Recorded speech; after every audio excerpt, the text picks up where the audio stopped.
well done. Acompanha Berpakovski, entra.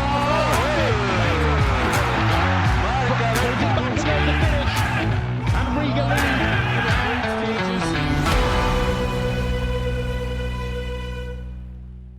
Welcome to the Latvian Football Podcast. Today we have a very special episode. This is our first bonus episode where we're not talking about the regular Virsliga rounds, but about something else. And it's also a first episode that features a guest on it. So it's a double exciting, double special day for us today. Today we'll talk about the money matters of Virsliga, how it functions, how the funding works, essentially how does a young competition with not that much attendance to draw upon manages to grow and perform and, by all means, punch above its weight. And I'm joined today by none other than the head of Virsliga, Maksims Krivunecs. Hi, Maksim. Hello, thank you for having me. I'm glad to participate on your podcast and I'm happy to discuss the Virsliga matters, financial, sporting, and let's have a good conversation. Wonderful. For those 5 people who perhaps don't know who you are, would you like to briefly introduce yourself? Yeah, as you mentioned, my name is Maksims Krivunecs. I'm the president of the Latvian Football Virsliga since December 2017. I was a former general manager and the president of the club from Virsliga, RFS, the team that we took from the second division back in 2015, and together with the investors and the guys in the management.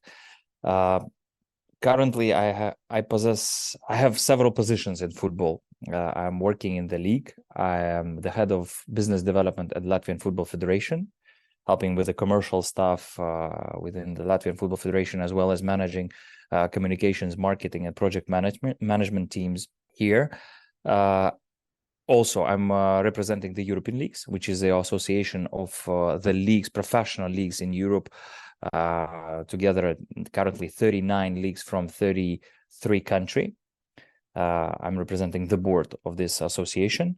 And from this board, I was also elected to the UEFA Professional Football Strategic Council. This is the council where some professional football matters discussed and suggested to the UEFA Exco and other committees in UEFA. And also as a let's say side job, I'm UEFA delegate. So to practice the regulations, to practice the matters in games organization. I also participate in international games, traveling as a delegate and helping teams to organize international games in different competitions, starting in under 15, under 17, Conference League, Women Champions League, and others. So, but it's in towards what I do right now. But in terms of education, I have a financial background. I was always been engaged in some investment financing, and only, let's say, 2 years ago, I switched completely to football. Just 2 years ago. So you spent a bit of time doing both. Yeah. I started in Virsliga and started in the club as simultaneously with my, let's say, normal full-time job. I was working in the construction company called LNK before, when I was actually, RFS was part of this job, as RFS was actually acquired by the holding company, and there was one of the projects within this holding company. But before that, as I mentioned, I was working in the banking and and Virsliga was a part-time job. When I started it, I even didn't know what to do within Virsliga because I didn't have any experience in managing the league. But then it started become very, very interested. And currently I'm 100% in football, which makes me very happy because my job is my hobby. I wake up on Mondays morning with a smile on my face to go to work. So I can call myself a happy man. That's fantastic. And I suppose it's also an indirect signal of how well Virsliga is doing that you could switch full-time. Well, I think, yes, it also helps a lot. Currently, of course, there are several positions that probably don't allow me to concentrate 100% on Virsliga, and that's why I want to change a little bit. That's why I'm, let's say, reshaping my schedule and planning to decrease the number of projects I'm in, to concentrate more on Virsliga, because I see that we have several things to do in the next couple of years. And of course, one of my dreams and big projects that I want to realize is the Baltic League. So I think I want to push 100% for this project, my time, my energy, my knowledge, my contacts, everything. But probably we'll discuss it a little bit later. Yeah, we'll definitely talk about the Baltic League, but I guess maybe let's start with the Virsliga, the true and dear competition to all of us. Virsliga is a relatively young competition, and it has undergone something of a reset halfway through its lifespan. And well, yeah, maybe you could say in broad strokes about what's the money flows within it. What are the clubs pay something in to participate? Then there's the special fund to support teams that don't draw foreign players. I know that. But there's no match day revenue as such. I think average attendance is just north of 300 people. Riga FC, of course, has double that, a bit more than that, but some clubs even less so. So it's an interesting environment where clubs can't really draw on match day revenue, on ticket sales to support themselves or to contribute to a large part of their annual budget. So what happens? How do they do it? How does the competition function? Yeah, sure. First of all, we need to distinguish club's business from league's business, because it's a little bit different things. For example, match day revenues, this is the club's revenues. There's nothing to do with Virsliga. But let me start with the 2012, when the Virsliga was created as a separate entity from the Football Federation, because you know, there are in general there are two types of leagues. Ones are that are separate leagues. They are separated from the national associations. There are majority of these leagues in Europe, for example, Virsliga, La Liga, Premier League, Denmark, any other competition. And there are leagues that are organized by the Football Federation. There are also around, I guess, I counted some 18 leagues that are organized, top leagues that are organized by football federations. For example, Croatia, Georgia, Armenia, Macedonia, and others. So Estonia, for example, as well. And we started in 2012 as a separate league. At that time, I was not engaged in Latvian football, so I cannot describe you what the revenue streams and the numbers were at that time. But when I took charge and when I started being a part of Virsliga through the club RFS in 2015, so I started getting the information about it, how it works, what are the goals of the league, and why it is separated from the Football Federation. And in 2017, when I started, when I was elected as a president in Virsliga, there were two revenue streams coming to Virsliga. That was streaming rights. So what does it mean, streaming rights? It's the videos that are produced by Virsliga, so the footage of the game that is sold to the companies working digitally in internet. So usually the betting companies, it could be companies that gathering statistics, but usually it will be 95%. It will be betting companies that broadcast their games on their platforms online. So that was one of the biggest revenue streams. And the second revenue stream was a general sponsor.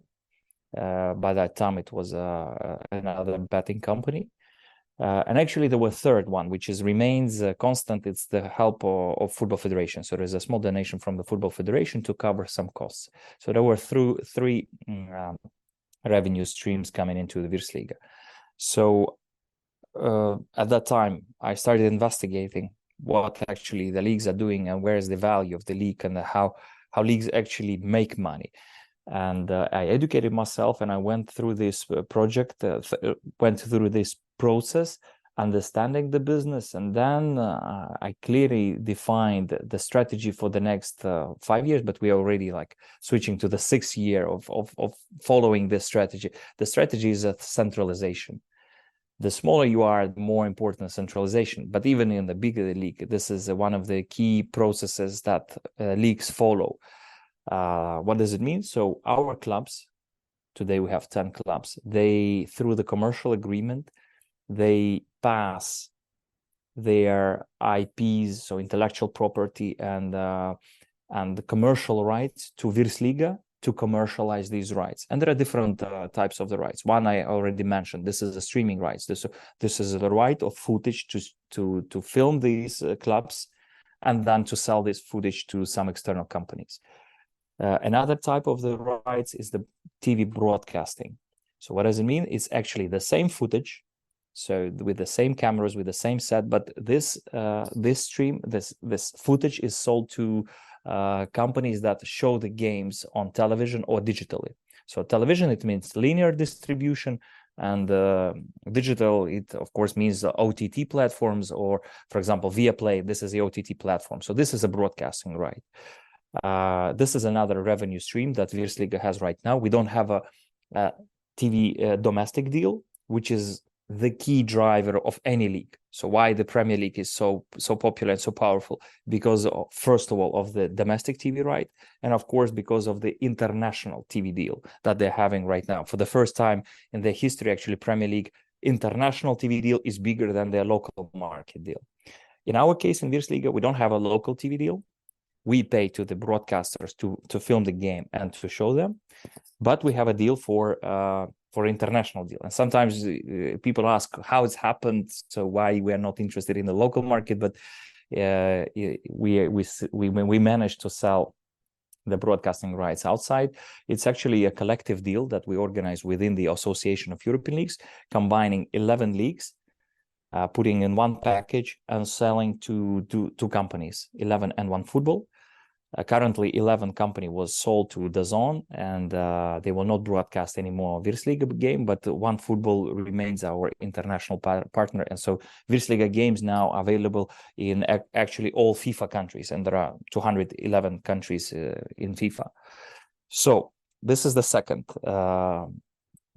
type of rights. Then the third one is called fast betting data rights. In general, this is the event data. So what does it mean? So people, we sell the accreditations to the companies that go to our stadiums, and they gather information, everything that is happening on the field, all the movements of the players, of the ball, corner kicks, some basic data, not very deep data. So it's not like a performance data that calculates, I don't know, XG or how many kilometers players run and so on. So it's a basic event data which is used by the betting companies to produce the bets. That is important to have a live stream from the stadium because there is no latency.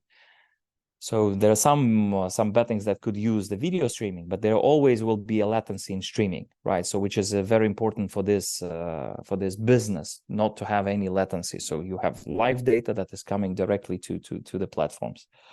So this is actually one of the biggest deals for Virsliga, and it is a new revenue stream, relatively new, because we have already deal for 3 years now. And but this is the deal actually bigger than all the budget in 2017 that we had when me and my team started in Virsliga. And then we move to the next data rights. They're called scouting data. So this is actually the same footage, the same video, but which is used for statistical companies like Scout. Previously it was Instat or Opta or any other. So this is the footage that companies use to produce statistics data. So previously these videos were actually stolen by these companies, but we managed to agree in 2018. I reached these companies, explained why they need to stop stealing our videos, and that they need to also to cover the cost of the production for these videos. And we started good cooperation with these companies, and we still continue that till today. So this is another type of data. And of course, there is some different types of data, like naming of the league, right? So this is our general sponsor that buys actually the naming and some branding opportunities for branding within the league. And of course, the help of Latvian Football Federation. So we grow from two to three revenue streams to now currently 6 different revenue streams, with also some smaller partners. And this is actually how Virsliga works. So through the commercial agreement, our clubs agree, and we actually by the majority, clubs vote to prolong this commercial agreement. And this is how it actually works in all other leagues. And you might see that recently only Ukraine and Portugal leagues didn't have commercialized or centralized commercial deals within the leagues. And this is, of course, doesn't help these leagues to proceed and to progress, because the best progress, and I believe La Liga is one of the best examples, because in 2013 still there was no centralized TV deal. So Real Madrid and Barcelona were selling their TV rights separately from all others, and of course they were taking the biggest portion of this money to themselves, leaving some peanuts to all others. And of course, by law now, it is protected in Spain that all professional leagues needs to commercialize their rights through the centralized process. So now all the clubs, there is a distribution model, so the small teams can now relatively compete with others, and this is a very important process. This is actually how we work in a nutshell, let's say. But essentially then, if I understand correctly, there's 4 broad categories of income that you have. One is to do with the rights that clubs surrender to you in order to participate in the competition. Then you have all the revenue that is directly, well, I guess indirectly generated from games. Then you have data sales, and then you have some money that comes from the Football Federation.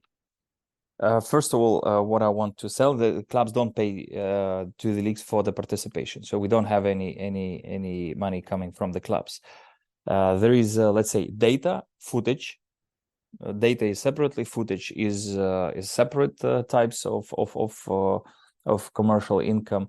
Football Federation is less than 5%, so currently it will be around 3% of the budget. All actually revenues coming from commercial deals. Either it's a sponsorship, either it's selling footage to different sources, either it's broadcasting, streaming, or scouting data, and live data. Right, sponsorship, that's the one I forgot. Yeah. And if we take the club's business, actually, in general, let's not distinguish Latvian club from any other. The clubs have, in general, 3 revenue streams. This is a commercial, this is matchday, and this is broadcasting. So this is a very broad revenue stream, because, for example, broadcasting, usually within the broadcasting, it is included participation. So if you participate in, for example, in Champions League, usually this money is counted as broadcasting, because this money actually is generated by the broadcasters. Broadcasters pay to UEFA, and UEFA distributes this money to the clubs through market pool, through a coefficient, through participation fees and other. But then it seems that you have been very successful, if clubs don't pay to participate, if the Football Federation sponsorship is marginal, I would assume probably the general sponsor is not a significant part of the budget either, then you're very successful at selling data that comes from football games in Latvia, right? You're a digitization pioneer. Well, yeah, we are quite successful in terms of, if we take the Baltic market, I believe that only Lithuanian basketball is managing to do a better job, but historically they have heritage, they have bigger clubs and some advantages over that. But in Latvia, yes, we are understanding this business really well. We have already established partners. It was not done in 1-2 days. No, so it took actually a long path of learning, of visiting, making contacts, calling, asking, because for the first time when I started realizing this data rights, I didn't know how much it costs. So for example, I came to the companies and I didn't have any bargaining power. So I just offered the data. So I was offered the price, and then I need to have some benchmark how to compare, how I can know what's the costs associated, or what's the price of this data. I didn't know. So it was very important to establish contacts with the other leagues in different shapes and the sizes and geographical factors also to coming in. And then I got, of course, a lot of data, a lot of information from different leagues. And one of the best, my decision was to join to the European leagues in 2018 to bring the league. So it allowed me to travel to different leagues, to meet them, to meet the management, ask questions, and it helped to develop, first of all, the strategy, and secondly, to negotiate these kind of deals. And of course, then within the European leagues, we decided to have a collective deals. So I had the same problems, other leagues had the same problems. So we said, let's connect, let's put our commercial rights in one pack and go as a big league through the tender process to get the information from different companies. And when some companies put the prices tags on this, you can then compare. So for example, 5 companies sending their offers for the data, you can already understand so how much money they make, who wants your data more, who values it more. And it took several agreements to go through to understand the real value. And we come up, yes, now currently we grew by almost 400% within this 5 years. And we will grow more because now we have a long-term agreements, the majority of them till 2027, with incremental revenues coming in. So every year, that's what allows us to grow sometimes in a smaller steps, sometimes in a bigger steps. But I see like 2-3 years, Virsliga will grow in terms of commercial revenues. But of course, it's very important to understand how to use this money, because we are a small league. We're not able. It's difficult for us to make mistakes. It's very painful to make mistakes. So that's why this is actually my job in Virsliga, to get the money and then to understand how to use it in the best way to bring the biggest results. So, and of course, along the line, we made some investments and we tested some things which were not like giving 100% value back. But I think the majority of decisions were right. And that's why I believe that Virsliga, people feel like Virsliga is developing. This is the most important thing. They see that there's more interest for this competition. And of course, it's not only the job of Virsliga. Our clubs helped a lot, because new investors coming in to the market, they're investing in the new players, in the infrastructure, in the management. But I think it's a simultaneous process. Investors also see what is happening in Virsliga, what the format changes we made, what regulations changes we made, and we make investment climate better. And I think we need to continue that way. And I believe returning back to Baltic League, that's the next step to attract even bigger investors to the market. Because without investment, nothing can grow. So this is our job, to improve investment climate, to make our clubs satisfied, with all the regulations, with the communication, how we promote our competition. For them, it's easier to attract new players, to win games on international level. And we see we have some success also on a field. So we are moving in the right direction, but investment in care, to understand why I'm saying care. So how you treat your investment. This is very, very important. It's fascinating, because normally one would think that, the job of a football federation or a league is to sell football. It is just something that is a natural connection, a natural logical chain, that you sell football, that's how you get money, and then you use that to promote football. But in essence, what you are doing is you're taking what is ostensibly a secondary or a peripheral market, and you're turning that into your primary business model. You're working on selling data, and you're extremely successful at that. And that is, I just think that's extremely fascinating, and definitely maybe a high risk, high reward kind of a strategy for you, because how valuable is data from a league in a country of 1.8 million people, but then you package it together, increase bargaining rights with others, and you make it more valuable.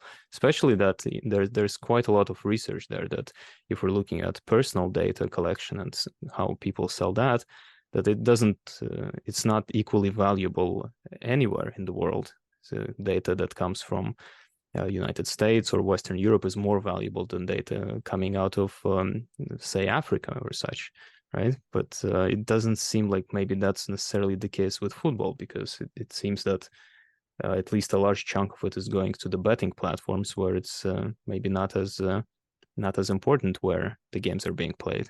Well, that's true. Actually, betting betting plays a big, an important role in the sports industry. So without betting, I believe the majority of the football leagues, or the by far biggest majority of all other sports, wouldn't have enough funds to organize the competitions.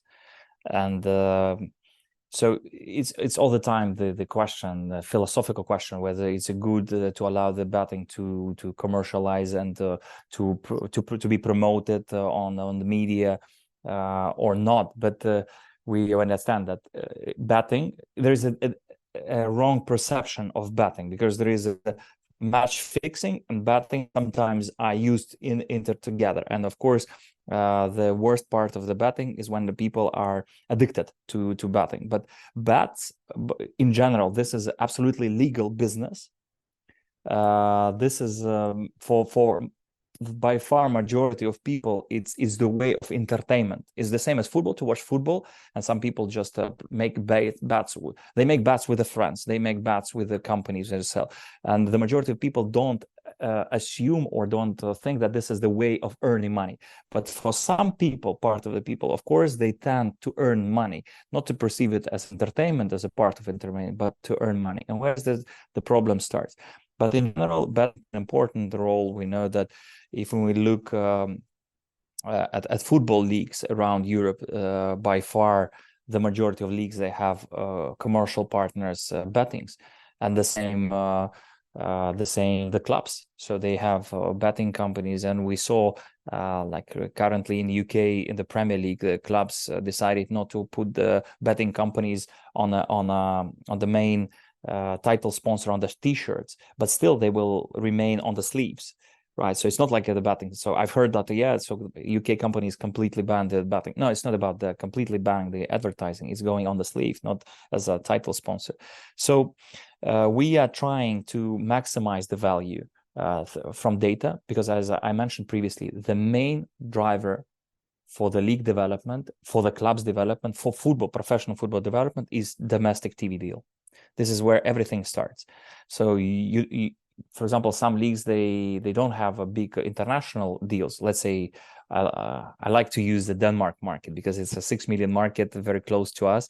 Of course, completely different standard of living and infrastructure level, but 6 million people market, around 50 million local TV deal which is distributed to the clubs. And this money, of course, helps these clubs to grow, to attract new players, coaches, management, and to play in the international competition, UEFA club competitions. So this is a very important. And we struggle. Yes, we are lagging behind because we don't have a TV deal. So it's a vicious circle. Who needs to start? Either the league needs to produce the product so that the fans would be interested, or whether there should be a big companies that are ready to pay to the television to advertise their products, so that the television companies can take this money and to invest in sport, because sports is one of the most popular ways of promoting some products.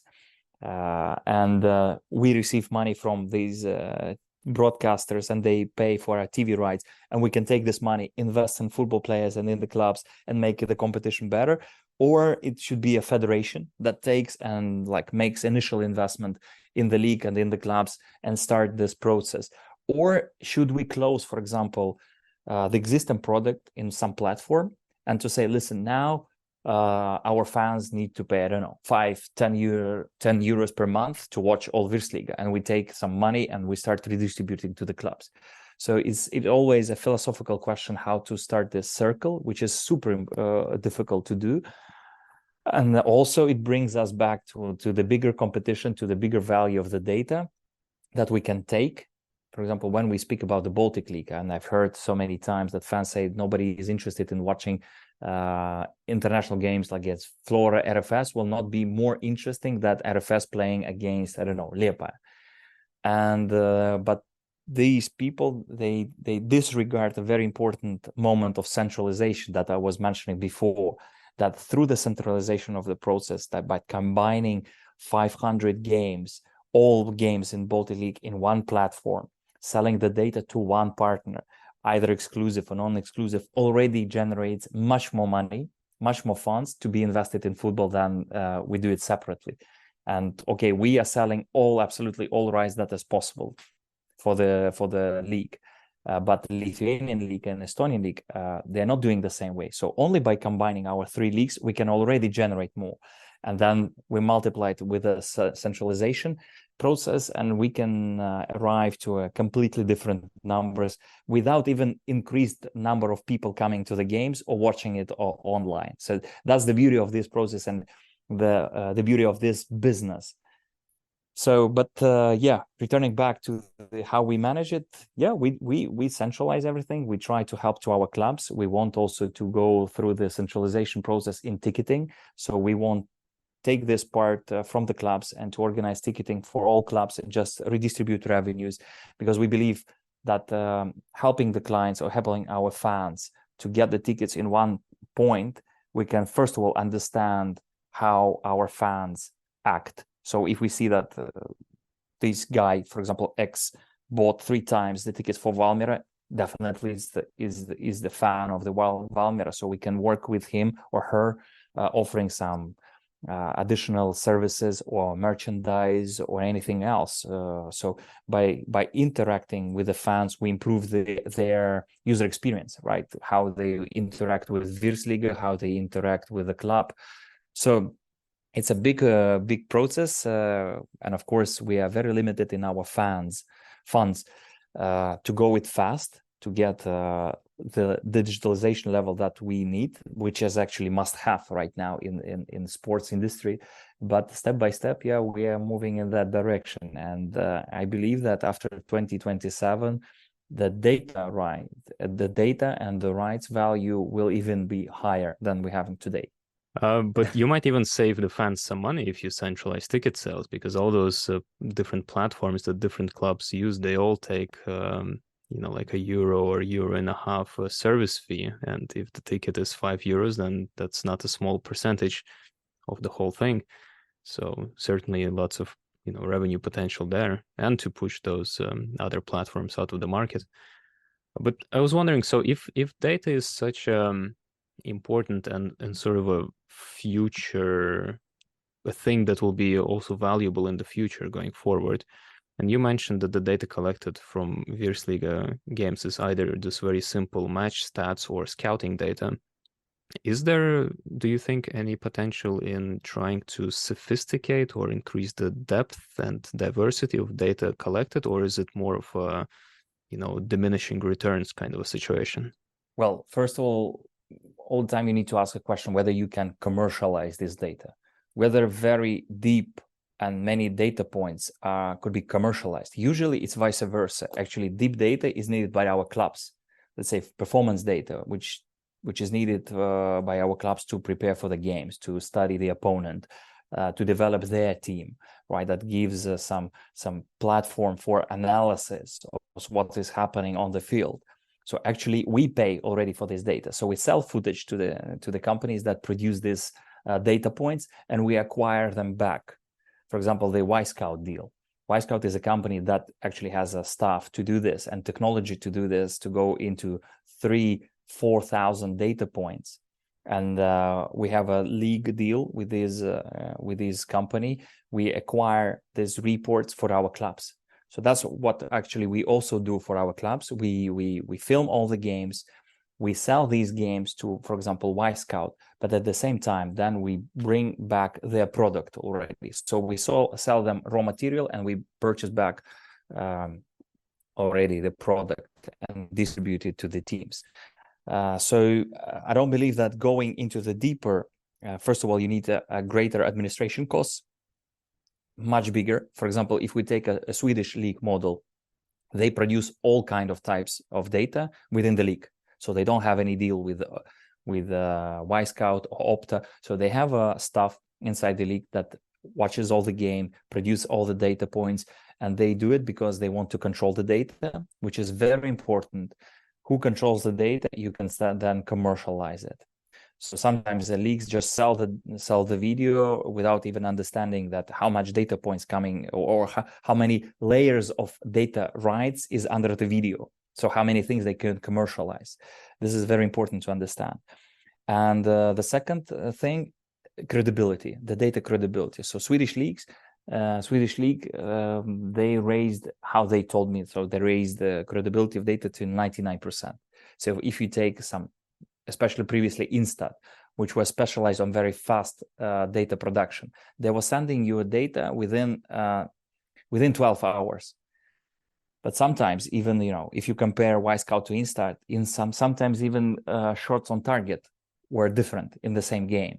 So you see that the credibility of data is the big question. So, and sometimes data credibility is super important. For example, for a fantasy league. So it's important what data is produced for each player, what the level, how many points this player got in the fantasy league. Or for example, you produce this data for any other games or football manager, or you need to send the data, performance data to FIFA to produce the skills and the rating ranking for the players. So the data credibility is super important. So some leagues take under control. Some leagues, for example, Premier League, they're working with Opta. Opta is a part of a Stats Perform group, a very big company, and Opta is counted as a super premium product on the market, right? So that produces very interesting data points, and a lot of them, and very credible. And for example, the commentators commentating Premier League, they might receive in their earphones, or they can receive on their screen super detailed data on every club, on every player, referee, and so on. For example, the player coming on the substitution, the commentator can instantly receive information how many goals were scored by left foot, right foot, head, anything about this player. And of course, they enrich the user experience for the fans, right, watching a broadcast. Of course, every widget, this feature requires funds, and that's why it's a premium product, very expensive. But luckily, we started also working with Opta this year in terms of our partnership with Ultimate Champions. It's an NFT fantasy league, so which actually requires very credible data points. That's why we started working with Opta. So it's a three-party deal where Opta, Unagi, this is the company that owns the Ultimate Champion League, and Virsliga, together with several other leagues, we united to create this product, and we still are very keen to promote it because it's a very interesting part. Of course, let's say NFT wave, it's probably not now on the highest level, so there was a hype around this market. Now it's lower, but still it's a very interesting market to consider. There is a fantasy that you can buy the cards straight, and it's actually some cards are unique ones, so you can have them forever with the Virsliga players, and this is also a very interesting product to consider for the future. But it also requires data credibility. But it's very important who owns the data, and this is the most important part. That's why we want to also to show all the games in one platform. We want to control all our data because it increases the value. Then we can commercialize it and to develop. You mentioned the fantasy football game that Virsliga has one, and the Football Manager, and this Ultimate Champions new thing that I'm a little bit perplexed by, but I guess many people are into it. These are not sources of revenue, though. These are just these activities that you participate in to raise awareness of the competition and to generate more interest, right? Exactly. So this is an engagement. The path, if you observe this business of sports and particularly football, so first of all, you need to drive engagement. So first is interest, then engagement, and then commercialization. So the commercialization might sound like some like an arrogant thing that you're thinking about only the money, because now we see that how commercialized football, and I don't like it. But in terms of commercialized, what I mean, so we want to produce a very qualitative product that people are ready to buy and ready to enjoy it.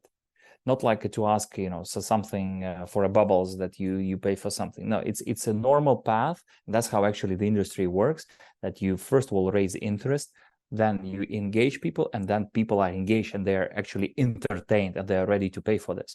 It's a very complicated process, and to do it in Virsliga, especially when you have a footage only, with the 4 cameras, it's very hard to produce this kind of interaction online. And I truly believe that we need to work more on bringing people to the stadiums, so that the organization of the game should increase. And we see some very nice examples in Virsliga. We see some very nice example even in the second league, and especially in Latvian Cup the previous weekend, when the team from the second division played against Virsliga team Riga at the Skonto Stadium, bringing more than 1,000 people to the stands. So it's possible, but it requires a lot of energy. And actually, I believe that we can do that. But the thing is, 95% of the footage of the game is completed by 2 cameras in all leagues. Either it's Premier League, Bundesliga, Virsliga. So it's 2 central cameras. All 5 other percent, it's all other cameras. It's all like a spider cam, 8K cams in La Liga, or any other, like 360 view, or any other camera. So we will not be able to compete in terms of production with any bigger countries, even with with Greece, for example, right? Or Scotland. So never. So where we can compete, we can compete on terms of organizing the games. So because these big leagues will not be able to offer our clubs to the fans live games at the stadium. So that's where we need to work out. And of course, some interactions. Football Manager, it's a great interaction with people. Actually, we see that even more people playing from UK with the Virsliga clubs. That's what I was speaking with Sports Interactive, that's a company that owner of this brand, Football Manager, than in Latvia, because people are tired of playing Real Madrid or Barcelona in Football Manager. They want to try something, not so classical, to play from Virsliga club, to try to manage to go to the Champions League or to UCC different competitions. And this is how you increase awareness of the league and drives engagement with your fans. And if you can register this interaction, this is even more important. That's why I believe that having your fantasy is much more important than to buy fantasy from the third-party solution. Because when you have your own fantasy, you see how your fans interact with you, what they like, what they don't like, and then you can already change some things. This communication is incredible, so incredibly important with the leagues. But you need to have tools, and tools costs money. And of course, people, you need to have human resources to track all these interactions and then to produce value for these fans, and then you can commercialize this. It's very interesting that you mentioned the game between PPK and Riga in the cup just now, and those guys, the PPK, are doing an incredible job. The club is 2 years old, and they are setting attendance records, and it's just a wonderful party atmosphere at their games. But we started this conversation with mentioning that general attendance at club games is actually very low. I have my hypothesis for why that's the case, but what do you think? Why are the Virsliga, the top clubs, or like the second echelon of the top clubs, are really struggling to engage with their fans? Well, every club has their own strategy. And we see clearly that PPK, it's actually the strategy of working with the fans, working with people to bring them to the stands, to have a fan base, because they can commercialize this fan base, because they have also sponsors, they have their also in it. And this is a strategy of the club, which I really admire, and I would wish that other clubs in Virsliga, in the first division, they would also having this a good example. So how you can work and interact with your community, with your audience. The problem, of course, is you have the club, you have the budget. So how these budgets are raised. Matchday, as we were speaking previously, there are several income revenue streams. Either it's broadcasting, commercial, and matchday. And the other part, it's financing by debt or equity. The majority of football clubs in Europe and there are more than 1,000 clubs. Apart from, let's say, top 5, top 10 leagues, they're financed by equity or by debt. Some leagues, of course, they have okay, maybe not top 10, let's say even top 20. There are some good examples in top 20 leagues that are financed with a good TV, domestic TV deals, international deals, and other commercial income. But in general, football, it's not about maximizing revenues. It's actually maximizing the wins, right? So it's a fantastic industry. It's absolutely illogical. So in a normal industry, a football club, if it would be a business, it would be closed, because every year after year there is a deficit of the budget. So in a normal industry, the majority, absolute majority of the clubs went bankrupt. But in football, it's driven by different logic. It's actually different to say that it is a logic, because it's irrational behavior when the owners and the sponsors finance deficits in the budgets. So matchday income is less than 1% in Latvia for the clubs. So probably the clubs still currently don't see the opportunities to raise it at least to 10%. But what we see, even with RFS participating in the conference, Europe Conference League, sold out stadium, I guess they earned quite a good number. I don't have a particular number in my mind, but they're raising, like, there is around 7,000 people, 3 games sold out with the ticket pricing, I guess, from €5 to 30 something. It's a nice number. So you see that the potential, people are interested in the good games. They're interested in good opponents coming to the stem, and they're ready to pay for that. So I believe this all triggers and we see like RFS producing a movie, right, about the UCC journey, let's say. And this is also part of the marketing, of bringing interest from the audience to people to promote also their club. And we saw how many kids were going to the cinema to watch this movie. And even I saw they at one game, some boys of the academy of different club were like taking autographs from some players of RFS, saying that it was in Tukums, that was interesting to observe, that even it influences how people perceive the club and the competition. So I believe that step by step, clubs understand how to work with the communities, with the fan base, and I hope that they will increase this percentage of money coming from the match day.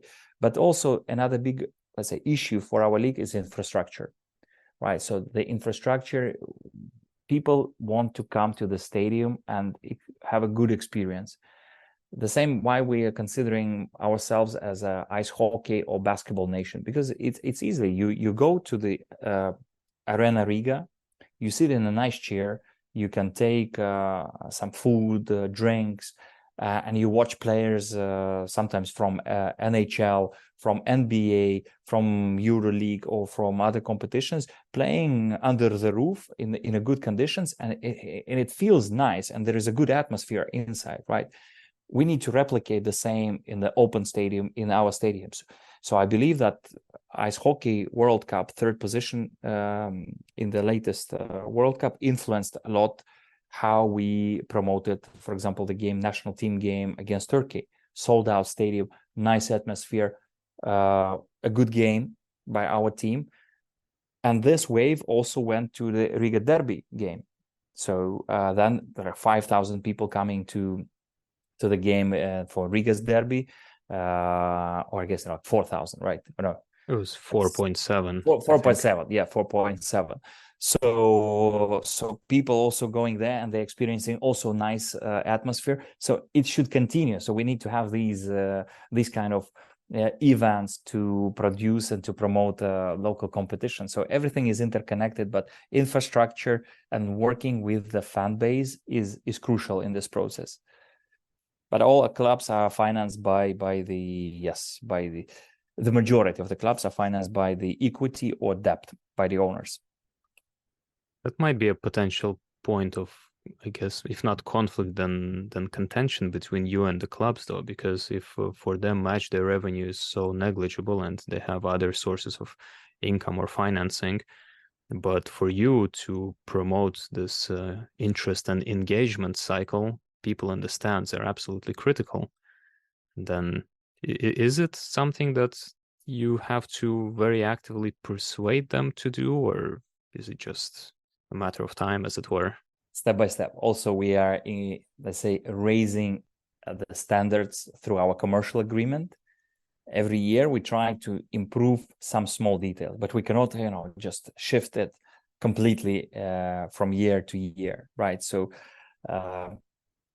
we lead by example. We show from Virsliga perspective how we work with the fan base, how we promote Virsliga, how we promote the clubs, and some clubs taking this way from Virsliga and also do a great job promoting their clubs and also the competition, because we all together. Actually, the league is association of the clubs. So while we're promoting the league, we are trying to promote our clubs, and I believe,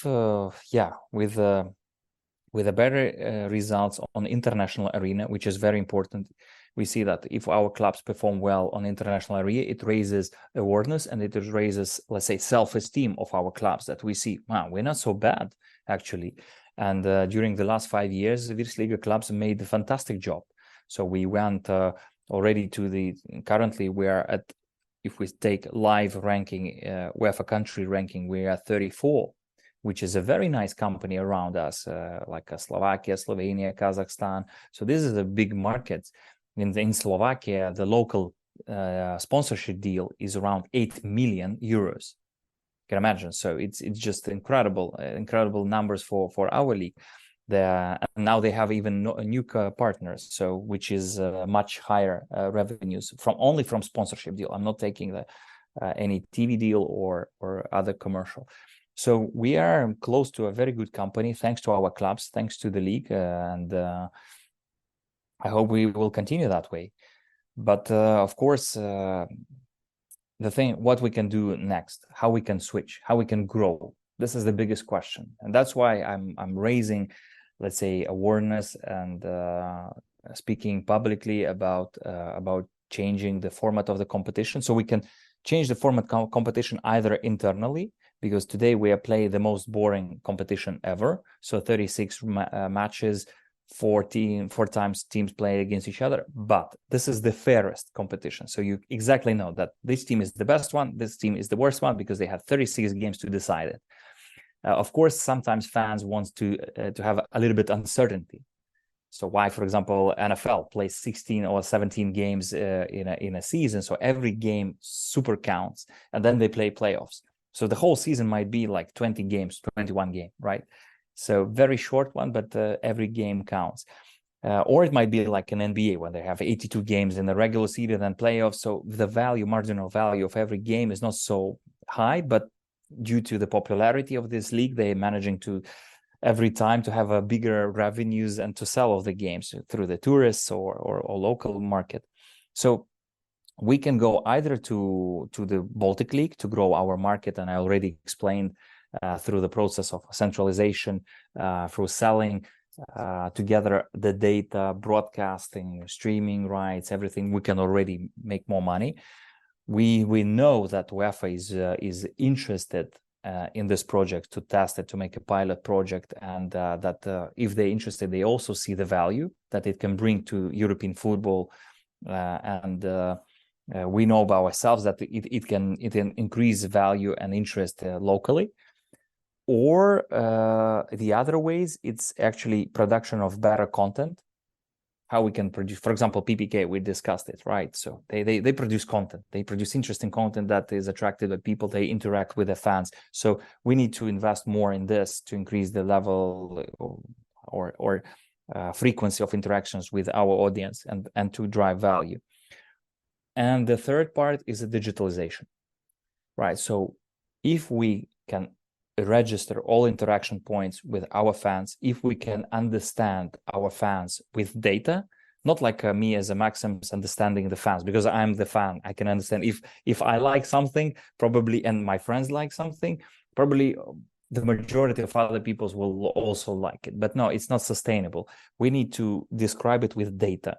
So we know that the people like the broadcasting, they like our webpage to go to this section, they use it. They like what we write about, what we produce about the Virsliga. They like to play fantasy. They like to play Football Manager. If we can describe it with data, we're doing a really good job, and then we can even improve more. If we don't have, we just make a hypothesis, and then we try to test it with like empirical evidence, which doesn't work. Actually, it's not sustainable. And even sponsors ask for the data. They're not asking like, how you feel, Maksims, where's the Virsliga right now? No, I'm going to the sponsors and I prove that we improved during the last 5 years or during the last 3 years, and that's why we're asking for a bigger return from our sponsors. So this is a three ways how we can grow. It's either competition format change, content, better content, and digitalization. Yeah, and ideally all three, I suppose. Yes, combination of three. Wonderful. Well, it's an absolute pleasure speaking to you, Maxim, and I'd love to continue, but we are, we've exhausted the time that we agreed on. So maybe we'll have you back at some point if you'll have us back. But thank you so much for coming on and talking about the Virsliga. It's been super informative, and I certainly learned quite a few new things. Great. Thank you very much for having me, and with pleasure, I will return back to your podcast to speak about other topics. I think we touched very briefly on what Virsliga is doing. There is a lot of things that is happening inside Virsliga and inside the European football that is very interesting to discuss. But let it be the first time with the first guest on your podcast, and I wish you all the best. You're doing an amazing job, and always welcome also for the fans to ask the questions under this podcast. So I will be happy to read them and to answer as well if you have something additional to ask.